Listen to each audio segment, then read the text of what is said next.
Il y en a pour qui ça leur va très bien. Tu vois. Donc, après, tout dépend de qu'est-ce que tu cherches, qu'est-ce que tu as besoin. Mais moi, ce que je sais, je serais formé à pouvoir ouvrir une boucherie.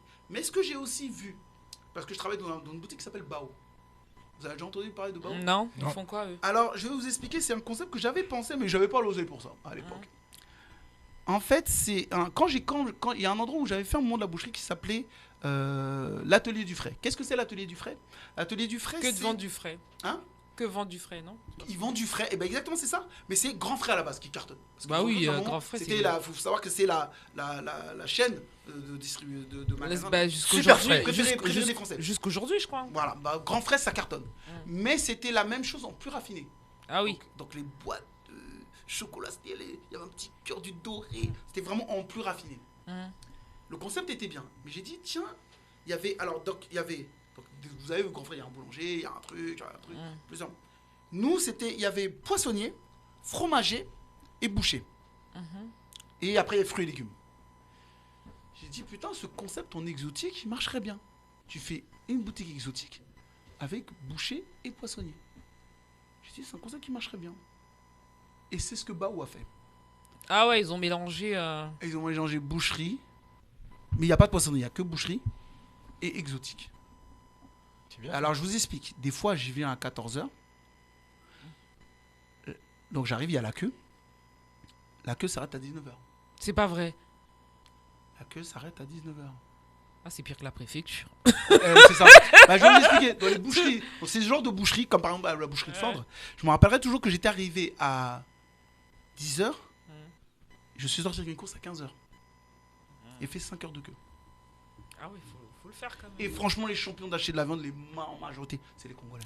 Rien qu'avec cette communauté en boucherie, tu peux vivre. Ah ouais, ça c'est vrai.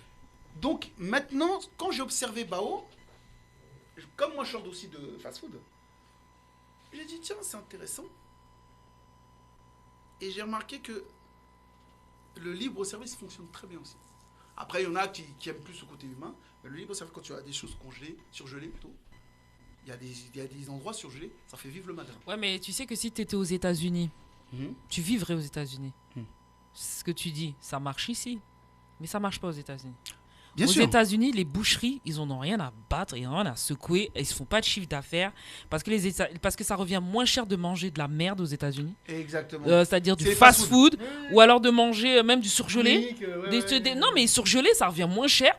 De manger même de la viande surgelée, tout ça. Mais dès que tu commences à taper dans le raffinement, parce que pour eux, la boucherie, c'est du 2 étoiles. Bah, c'est comme les fruits et légumes. Les fruits et légumes là-bas, c'est une dinguerie. Ah, c'est une dinguerie. Là, il n'y a pas de picard. C'est du 2 étoiles là-bas, tu vois ce que je veux dire. Donc ici, oui, ça marche. Ça peut aussi marcher au Maghreb. Je l'ai vu au Maghreb aussi. Je l'ai vu aussi ça marche quand même au Maghreb aussi. Ouais, je l'ai vu très bien au Maghreb, ça marchait très bien. Mais ici en France, ça marche bien. Mais il y a des pays, rien à cirer. Non, c'est pour ça que, en fait, moi je te fais vraiment le plan d'ici. Aux États-Unis, je sais que. Ah ouais, il faut même pas penser à être bouché là-bas. Il y en a qui ont des abonnements à McDo, une carte d'abonnement. Ils sont chauds quand même là, tu vois. Burger King. Donc tu vois, donc je sais que les chips, tout ça, c'est pour ça qu'eux ils vendent que des trucs comme ça pas chers, qui te font grossir. Donc là-bas, faut miser économiquement, faut miser sur la malbouffe. C'est la malbouffe là-bas. C'est la malbouffe, tu vas gagner des thunes avec la malbouffe. Voilà. Maintenant, nous sommes en France.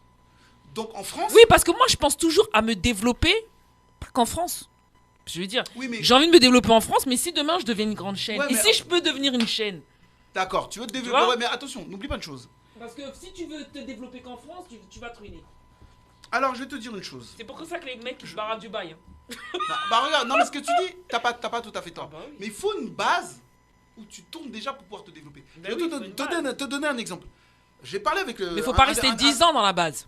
Exactement. Si tu restes 5 ans maximum, moi je pars du principe que quand tu fais une entreprise et que tu veux te développer, il faut faire 4 ans. Si en 4 ans tu restes au même niveau, tu n'arrives pas à te développer, ou même, c'est pas forcément de développer ou faire un autre magasin, mais faire un chiffre d'affaires beaucoup plus conséquent que tu as l'habitude de faire, c'est que pour moi il y a un problème. Ah, bien sûr. En 4 ans, c'est soit tu doubles ton chiffre d'affaires. Normalement c'est 3. Ça dépend du truc de... Et 4 c'est pour la sécurité. 4, par exemple, quand on est dans la grande distribution, c'est 4. Mais en une société, c'est pour ça qu'ils ont fait des lois comme ça, qu'il y en a qui commencent à être imposés au bout de 3 ans. Parce que ça te laisse le temps de te développer. Je te laisse finir. Donc au bout de 3 ans, là tu te développes, tu fais un chiffre d'affaires conséquent. Ou si au bout de 3 ans tu fais toujours le même chiffre d'affaires, ou bien tu fais du déficit et pas assez de bénéfices. D'accord ? Là, il y a un problème quelque part. Ensuite, au bout de 3 ans, si ce bénéfice peut te rapporter à te développer, pas forcément tout de suite dans un autre, dans le même magasin, mais ça peut être par exemple commencer à vendre en ligne. Parce que moi, je sais qu'il y a des gens qui ont commencé d'abord dans les petits magasins, tu vois ce que je veux dire. Et quand ils ont vu que ça se développait bien, ils avaient assez de clientèle, là, ils ont commencé à faire ça en ligne. Donc les gens pouvaient commander sur Internet, tu vois ce que je veux dire. Ça, tu commences comme ça, parce que tu n'as pas forcément tout de suite les moyens pour ouvrir un local, ou ta société ou ton commerce à côté. Tu n'as pas forcément les moyens parce que ça peut te revenir cher, et puis tu sais très bien que les banques vont pas forcément te prêter ou quoi que ce soit. Peu importe, parce que je pars toujours du principe, comme toi, on se développe avec de l'argent. Pas d'argent, je ne cherche pas à développer. Ou alors, tu as suffisamment d'apport sur ton entreprise première, où tu as développé un chiffre d'affaires assez conséquent à la fin de l'année, enfin, au bout de 3 ans, 4 ans, tu as pu mettre de côté, tu réinjectes, tu ouvres ta deuxième société. Ta deuxième société, ainsi de suite, ainsi de suite. Le but, quand tu ouvres une société, quand tu ouvres un commerce, c'est ne pas rester dans 10 ans dans la même.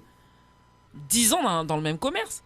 Non seulement tu vas t'ennuyer, ça va être nul à chier, tu vas perdre des clients parce que tu te développes pas, tu changes pas, tu fais voilà. Nous on a une chose qu'on aime beaucoup faire les Haïtiens, et ça a marché avec Blondélie Ferdinand. Elle a ouvert un premier salon de coiffure. Non, au début, elle faisait de la coiffure. Elle faisait de la vente à domicile, Blondélie. Elle faisait de la vente à domicile, c'est-à-dire sur Internet. Oui. Ça s'est tellement bien vendu. Elle a développé, elle a ouvert son salon de coiffure. Le deuxième, après en République Dominicaine. Et puis, elle a commencé à faire des franchises. Et maintenant, elle a des gens qui vendent sa marque pour elle. Voilà, comme ça, là. Mais ça, en moins de 3 ans. En 3-4 ans, quoi. C'est-à-dire, c'est exactement le truc, le business qu'une personne entrepreneur doit mener. Et c'est comme ça que tu travailles, c'est comme ça que tu évolues, et c'est comme ça que tu perces, et c'est comme ça qu'en général tu deviens millionnaire. Mais nous, j'ai remarqué, beaucoup de Français, il y a une entreprise sur... Non, il y a 6 entreprises sur 8 qui ferment, je crois, chaque année. Tous les 3 ans. Tous les 3 ans, un truc. Pas tous les 3 ans. Ou 6 mois même déjà, il y en a quand... Je pense que ce leadership, on manque un peu de leader. Qu'est-ce que j'étais en train de te dire en début d'émission ? Parce que la France n'est pas un pays d'entrepreneurs. C'est-à-dire qu'on ne donne pas les moyens aux entrepreneurs de survivre. C'est pourquoi souvent si c'est très difficile d'entreprendre en France, parce qu'ils te mettent dans des conditions où ce n'est pas évident. Quand à un moment des gens montent des entreprises et que tu es taxé à mort, oui. C'est pas évident de te développer. Dans ce cas-là, tu es d'accord avec ceux qui ouvrent d'abord leur entreprise à Dubaï. Il y a des jeunes maintenant français qui vont ouvrir à Dubaï ou qui vont ouvrir à l'étranger, et après qui payent juste le minimum d'impôts ici pour garder le nom ici. Ça se fait maintenant. Maintenant, tu te retrouves avec des gens qui vont se développer, c'est normal parce que à un moment en France, ils sont plus concurrentiels. C'est-à-dire qu'il y a un moment que quand tu vois que c'est plus difficile d'entreprendre en France, juste à côté. Moi je te dis, un gars il m'a dit, ce qui me tue c'est les taxes. Ah bah ça tue. Donc c'est-à-dire que quand à un moment les gens disent que la France n'est pas un pays d'entrepreneurs, c'est un pays d'administration. Parce que des gens m'ont dit, en fait, ceux qui sont vraiment bien, c'est les hauts fonctionnaires. Les hauts fonctionnaires, ils ont des primes de fou. Ils laissent tomber. Et tu les connais pas, mais ils peuvent prendre des 30 000 euros par mois avec tous les avantages qu'ils peuvent avoir à droite, à gauche.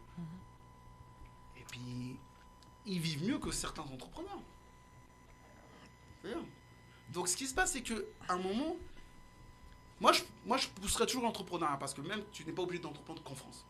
Mais non, tu peux entreprendre à l'étranger et avoir ta société aussi ici. Ah, tu peux avoir des entreprises. C'est-à-dire avoir ton business à l'étranger et payer aussi tes impôts ici. Comme il y en a qui sont en Afrique, qui s'en sortent très bien. Bien sûr. Rien qu'avec le poulet, il y a des gens, ils font des élevages de poulets. Mais très très bien. Et même tous ceux que je connais qui ont acheté des terrains il y a 10 ans, mais le chiffre, des fois, la valeur, c'est multiplié par 10. Tu veux dire ? Donc, c'est-à-dire que tu as acheté, par exemple, 20 000 euros de terrain. Aujourd'hui, tu as 200 000 euros, voire plus. Fallait y penser aussi. Voilà, non, mais après, c'est aussi parce que c'est vrai que des fois, tu as besoin d'avoir un entourage ou d'être entouré de gens qui te donnent ce genre d'idées, qui fait que quand tu vas faire